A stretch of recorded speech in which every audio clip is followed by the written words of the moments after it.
नमस्कार, आप देख रहे हैं डेली न्यूज़ अपडेट। आइए जानते हैं आज के मुख्य समाचार और दिन भर की तमाम खबरों पर एक नज़र डालते हैं। इंदौर में ग्लोबल इन्वेस्टर समिट का आगाज, पीएम मोदी बोले एमपी अजब गजब और सजग। पीएम मोदी ने बुधवार को मध्य प्रदेश में ग्लोबल इन्वेस्टर समिट का शुभारंभ किया। 2 दिवसीय ग्लोबल इन्वेस्टर समिट का आयोजन इंदौर के ब्रिलियंट कनेक्शन सेंटर में हो रहा है। पीएम मोदी ने वर्चुअली इस कार्यक्रम को संबोधित किया। मोदी ने कहा कि वर्ल्ड बैंक का मानना है कि भारत के पास अन्य देशों के मुकाबले आर्थिक चुनौतियों से निपटने की क्षमता बहुत अधिक है। G20 ग्रुप में इस साल भारत सबसे तेज बढ़ती अर्थव्यवस्था होगी। यूपी के 33,000 किसानों को कर्ज माफी का तोहफा। उत्तर प्रदेश की योगी सरकार ने 19 जिलों के 33,000 से ज़्यादा किसानों को नए साल में बड़ी सौगात दी है। सरकार की तरफ से किसानों का 190 करोड़ रुपए का कर्ज माफ किया जा रहा है। आपको बता दें कि साल 2017 में सीएम योगी की सरकार बनने के बाद कैबिनेट में किसानों की कर्ज माफी का फैसला लिया गया था, जिसके तहत लाखों किसानों का कर्ज माफ किया गया था। उस दौरान जो भी किसान किसी कारण के चलते छूट गए थे, अब उन 33,408 किसानों का भी 190 करोड़ रुपए का कर्ज माफ किया जाएगा। सीएम योगी ने इसके बारे में बजट भी जारी कर दिया है। एलएसी पर सेना की बढ़ेगी ताकत। 4,276 करोड़ की सैन्य खरीद को रक्षा खरीद परिषद ने दी मंजूरी।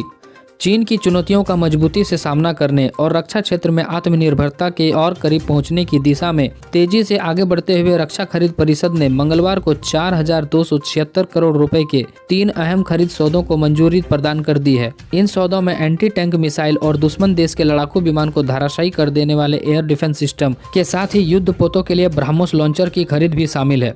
इन मिसाइल और एयर डिफेंस सिस्टम की खरीद से देश के सशस्त्र बलों की चीन से लगती सीमा पर युद्धक क्षमता और अधिक बढ़ जाएगी।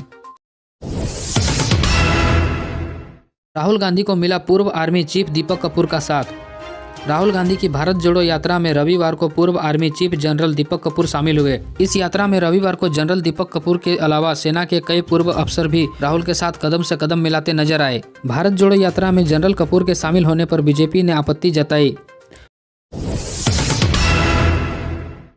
सोनिया गांधी को मिली अस्पताल से छुट्टी। तबीयत बिगड़ने के कारण सर गंगाराम अस्पताल में हुई थी भर्ती। कांग्रेस नेता सोनिया गांधी को अस्पताल से छुट्टी मिल गई है।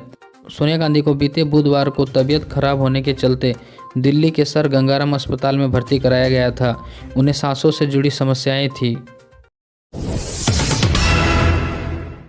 ठंड का असर, प्राइवेट स्कूल 15 जनवरी तक बंद। राजधानी दिल्ली में बढ़ती ठंड को देखते हुए दिल्ली सरकार ने सभी प्राइवेट स्कूलों को 15 जनवरी तक बंद रखने की एडवाइजरी जारी की है। दिल्ली सरकार के शिक्षा निदेशालय की तरफ से प्राइवेट स्कूलों के लिए जारी एडवाइजरी में कहा गया है कि सर्दी को देखते हुए स्कूल 15 जनवरी तक बंद रखे जाएं। दिल्ली के ज्यादातर प्राइवेट स्कूलों में 8 जनवरी तक ही सर्दी की छुट्टी थी और स्कूल सोमवार से खुलने वाले थे। दिल्ली के सरकारी स्कूलों में 1 से 15 जनवरी तक सर्दी की छुट्टी है, लेकिन अब प्राइवेट स्कूलों के लिए भी एडवाइजरी जारी कर दी गई है। 13 जनवरी को सबसे लंबे रिवर क्रूज की होगी शुरुआत। देश की अब तक की सबसे बड़ी नदी यात्रा के लिए गंगा विलास क्रूज वाराणसी पहुंच चुका है। इसमें 31 स्विस यात्री भी सवार हो चुके हैं। देश की अब तक की सबसे बड़ी लगभग 3200 किलोमीटर की नदी यात्रा को पीएम मोदी 13 जनवरी को वर्चुअली हरी झंडी दिखाकर वाराणसी से असम के डिब्रूगढ़ के लिए रवाना करेंगे। इस दौरान वाराणसी में सीएम योगी आदित्यनाथ और उनके साथ जल परिवहन मंत्री सर्बानंद सोनोवाल भी मौजूद रहेंगे। भारत जोड़ो यात्रा के समापन मौके पर 21 दलों को कांग्रेस ने भेजे न्योता।